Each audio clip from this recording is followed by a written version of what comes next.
자, 오늘 저희가 함께 살펴볼 내용은요, 소위 구원파라고 불리는 한 종교 단체에 대한 비평적인 분석을 담은 어떤 자료입니다. 이 자료가 과연 어떤 핵심 쟁점들을 제기하고 있는지 그 내용을 바탕으로 하나씩 차근차근 짚어보겠습니다. 언제 구원받으셨습니까? 혹시 이런 질문 들어보신 적 있으신가요? 오늘 우리가 다룰 이야기의 시작은 바로 이 질문입니다. 이 자료에 따르면요, 이 질문이야말로 구원파 운동의 모든 것을 압축적으로 보여주는 상징과도 같다고 합니다. 그러니까 이 단체에서는요, 구원받은 날짜나 그 순간을 정확히 아는 게 그냥 단순한 질문이 아니라는 거죠. 자료를 보면 바로 이 지점이 그들 교리의 가장 중심적인 축이고 또 동시에 논란이 시작되는 지점이기도 합니다. 자, 그럼 이 자료가 구원파와 기존 신학 사이에 분명히 존재한다고 주장하는 5가지 핵심적인 충돌 지점들 지금부터 하나씩 자세히 뜯어보겠습니다. 네, 첫 번째는요, 바로 구원, 그 자체를 어떻게 이해하느냐의 문제입니다. 자료를 보면 구원파는 구원을 어떤 특별한 순간에 이거구나 하고 머리로 깨닫는다라고 본다는 거예요.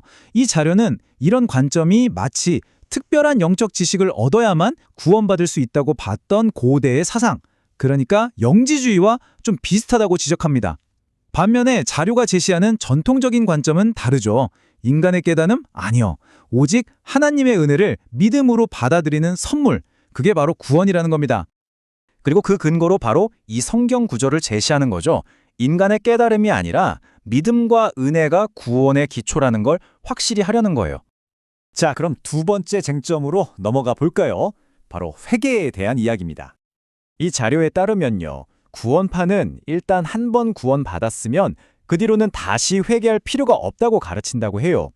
하지만 자료는 이 주장이 성경이 말하는 굉장히 중요한 부분을 놓치고 있다고 비판합니다. 바로 신자가 평생에 걸쳐서 영적으로 자라나는 과정, 이걸 신학적인 용어로 성화라고 하는데요. 바로 이 부분을 간과한다는 거죠. 그리고 그 근거로 이 구절을 딱 보여주는 겁니다. 보세요. 구원받은 후에도 죄를 자백하고 깨끗해지는 과정이 분명히 필요하다고 말하고 있잖아요. 자, 세 번째 충돌 지점입니다. 이건 구원받은 사람의 행동에 대한 문제예요. 자료가 좀 강하게 경고하는 부분인데요. 구원파의 가르침이 자칫하면 나 구원받았으니까 이제 율법 같은 거 상관없어. 마음대로 살아도 돼. 이런 생각으로 이어질 수 있다는 거예요. 이걸 율법 폐기주의라고도 하는데요. 하지만 성경은 뭐라고 하죠? 진짜 믿음은 결국 삶의 변화, 즉 행위로 드러난다고 반박하는 겁니다. 바로 이 구절처럼요. 거룩함을 따르라고 하잖아요. 이게 바로 구원의 증거라는 거죠. 네 번째 쟁점은 바로 배타성에 관한 문제입니다. 이 자료는 구원파가 가진 그들만의 배타적인 태도를 지적하고 있어요.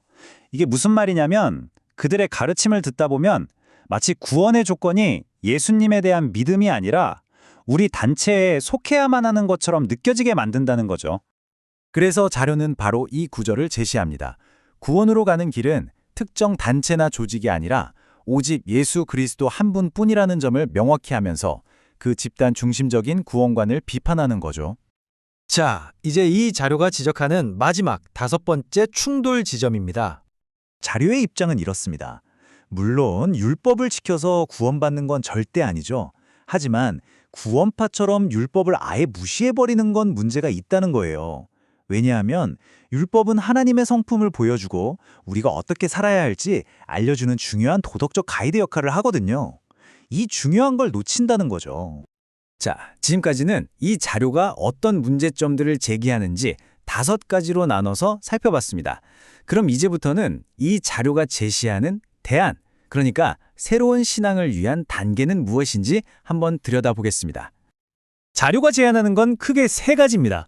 첫째, 구원의 확신을 어떤 짜릿한 순간이라 감정이 아니라 변하지 않는 성경 말씀 위에 두라는 겁니다. 둘째, 구원으로 끝나는 게 아니라 그 후에도 계속해서 영적으로 성장하고 거룩해지는 성화의 과정을 자연스럽게 받아들이라는 거고요.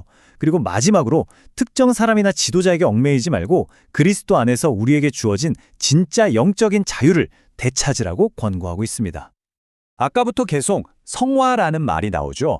이게 이 자료가 제시하는 해결책의 핵심 키워드인데요.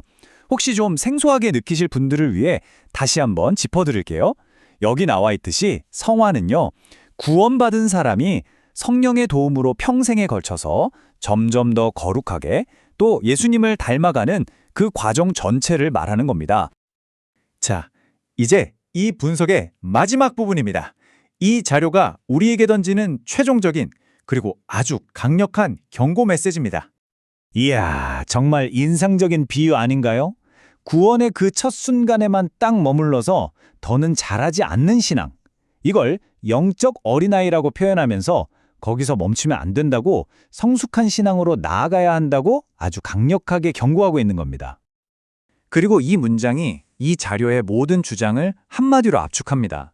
어쩌면 가장 도발적이면서도 핵심적인 문장이죠. 자료에 따르면 구원파에서 나오는 것, 그것이 바로 구원이다.